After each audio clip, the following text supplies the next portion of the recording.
Hey guys, former two-division UFC champion Jon Jones does not consider himself a retired fighter and is actively preparing for a UFC tournament scheduled for next summer on the White House lawn. I'm not retired. I train actively 5 days a week and I'm in the drug testing pool. I'm preparing for the UFC tournament at the White House. That's my goal, my intention. But ultimately, it's out of my control and depends on the management, Jon Jones said in a recent interview. In June of this year, Jon Jones officially announced his retirement from professional competition and vacated the UFC heavyweight title, but soon re-entered the drug testing pool after learning about the organization's plans to hold a historic show at the residence of the head of state. However, the league's president, Dana White, previously stated that he does not expect Jones to participate in the event as he can no longer trust the promises of the former champion. What do you guys think? Will Jones return to the octagon or not? Write your opinion in the comments. UFC lightweight champion Ilia Topuria will make his first title defense next year. It's still unclear who he will fight: Arman Tsarukyan, Justin Gaethje, or Paddy Pimblett. Pimblett is the most lucrative option from a commercial standpoint. However, from a purely sporting perspective, Paddy hasn't earned a title shot. He understands this himself and has admitted it multiple times before. Pimblett recorded a short video for his fans talking about his training.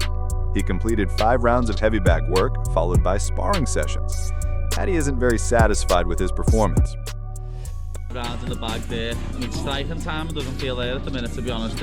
Last week my striking time felt good and I've done 5 rounds with Luke, so it's just probably woke up on the wrong side of the bed today. Obviously I've got to get that striking time better if I'm fighting El Chorizo. That's a lot what I'm going to work on, but my grappling always feels phenomenal. As you see in them rounds, lad, when I get people on the floor, they don't get up, lad. Smother people. Like PIMBLETT against DDP the weekend, once I get you down and I'm on top of you and I'm smothering you, lad, you're not getting up, lad. I'm controlling you. I'm making you feel my weight and making you feel some shots at the same time. That's the thing, lad, when I get on top of someone, you're not getting up. The nickname El Chorizo, which translates to the sausage in English, was coined by Pimblett for Topuria in response to Ilia's idea of changing his nickname from El Matador to La Leyenda, the legend. Paddy reacted to this by saying he might as well call himself El Chorizo. That would be even funnier.